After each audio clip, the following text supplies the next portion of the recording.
Let's return now to our top story, the government's housing grants. Joining me is the Minister for Housing and Assistant Treasurer, Michael Sukkar. Minister, thanks so much for your time. The Housing Industry Association said that they didn't want a means test put in as part of their consultations with the government. You've decided to go with the means test. Can you explain your reasons? Yeah, Kieran, look, we're very keen to support the 500,000 jobs in the residential construction industry that the Housing Industry Association have identified are at risk in the second half of this year due to the slowdown in demand for new housing. But at the same time, we want to target that, make sure that it's going to the places where it will make the most difference. We've aligned the income caps with those that we've put in place for the first home loan deposit scheme. That's $125,000 for singles and $200,000 for couples. So we think it targets it in the right place, and as the HIA that you note, and indeed the Master Builders Association have said, this home builder program put in place by the Morrison government will unlock, on their estimates, anywhere from $10 to $15 billion of construction activity, and that is crucial for supporting the 500,000 jobs that they've said are at risk in the second half of this year due to the slowdown in residential construction. Are you sure, though, that you haven't means tested it too narrowly, particularly when you're saying there needs to be a threshold of, say, a renovation of $150,000, but people have to be earning a maximum of $200,000 in order to apply? Well, the new home buyer grant applies to all homes with a value up to $750,000 nationally. So you'll get a $25,000 grant if you are otherwise eligible but purchase a property up to $150,000, up to $750,000. With respect to substantial renovations, there will no doubt be a number of people who don't want to move, don't want to purchase a new home, but they want to make a substantial renovation to their own home. If they've got a growing family, they've got teenage children, they want to put a second story on, they want to do something substantial. We thought it was fair that they got access to that, because ultimately, Kieran, this is a program about jobs, the 500,000 jobs in the residential construction industry, which isn't just the plumbers and the carpenters and the tradies on site, but it's the timber mill workers who make the frames and trusses. It's the manufacturing workers who make the glass and the brick and the tiles. And ultimately, a job on a new home site or a tradie's job on a renovation is still a job. A job is a job. And ultimately, if it's a job on a renovation project or a job on a new home site, we wanted to support both, because this is a very important jobs program to support those 500,000 people who work in the residential construction industry, who the industry have said are at risk of losing their job at the second half of this year. And I might add, both the HIA and NBA have said this program, the home builder program, is a lifeline for them and those 500,000 workers that were at risk.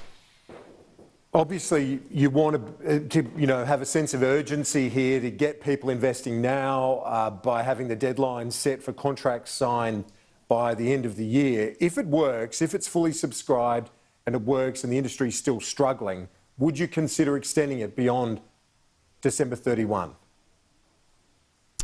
Well, Kieran, it's a demand-driven scheme. So ultimately, it's Australians who are making that decision to buy a new home, whether it's a first home buyer making the decision to buy their first new home, or whether it's somebody looking to upgrade their family home. They will be the ones that make that decision. Again, we expect that it'll add about 30,000 new homes and substantial renovations to the pipeline of work for the second half of the year. Again, the HIA and NBA and many other industry groups, the Property Council, have said they think that will do the job to fill the pipeline. So we, at this stage, want to ensure that that demand fills the hole that's going to be there for the second half of this year. We want to create a sense of urgency to make that happen and for people to make those decisions. Well, Kieran, we'll see how the scheme goes. We think the scheme's going to be popular. We think it'll be taken up. That's certainly the feedback that we've received already today, is a number of people who are teetering on the edge of whether they took that big decision to buy their first home or to buy a new home. They are now, with a $25,000 grant under the Home Builder program, have enough to make that decision to get them over the line to sign that contract. So we think it's going to do the job, and it's a significant program again that's going to release $10 to $15 billion of construction activity based on advice from HIA and MBA. So it's a chance. We are in recession, we're facing this global pandemic, the economy's absolutely copping it. If things don't turn around by the end of the year, you might keep the lifeline going a bit longer. Well, Kieran, it's a speculative. What we have done with timing is something very important, though. We announced it today and it's effective from today because we don't want people holding off for a start date. We wanted to make sure that it was available from the day that we announced it. So my message to all of those Australians, whether they're first-home buyers looking to purchase their first new home, someone looking to upgrade, someone who is thinking about putting on that second story or undertaking that major renovation to their home, we hope that this will be the catalyst for you to make that call, to sign that contract, to get those tradies on site, to support those 500,000 jobs in the residential construction industry that are at risk. Because ultimately, Kieran, this is a jobs program, and through this investment, through the home builder, it will unleash just a huge economic flow-on effect through the entire industry. Minister, anyone that's done a renovation knows sometimes it can be really tough getting the approvals through council and so on. Are you sure they'll have enough time to get it all done and the approvals ticked by the various councils around the country? Yeah, Kieran, look, there are significant issues, and anyone that's been involved in the property space knows that planning approvals are an issue. There are a number of renovations, often that are within the existing footprint of a home, that don't require those sorts of approvals. So that's one of the reasons for including substantial renovations in this scheme. It adds to the ability to get those jobs created in a short period of time. No doubt there will be some instances where approvals are an issue, but again, I think part of the broader work of the National Cabinet going forward, and indeed my role as Housing Minister, will be to encourage states, and through states, their local governments, to speed up those approval processes, because it's not just a handbrake potentially on schemes like this, Kieran. Slow approval processes are a handbrake on the entire housing construction industry, and sadly have been that way for a very long time. Are you looking at the idea of a package just for social housing? Because there are more people homeless now than ever before in this country. 140,000 homeless on waiting lists for public housing. Are you looking at this as an area where you could also have a stimulus and do two things? You have the social good of providing public housing, but also an unequivocal economic support for the industry. Well, Kieran, we make ongoing investments into social and affordable housing and affordable rents, some $6 billion a year, which is just the annual expenditure of government.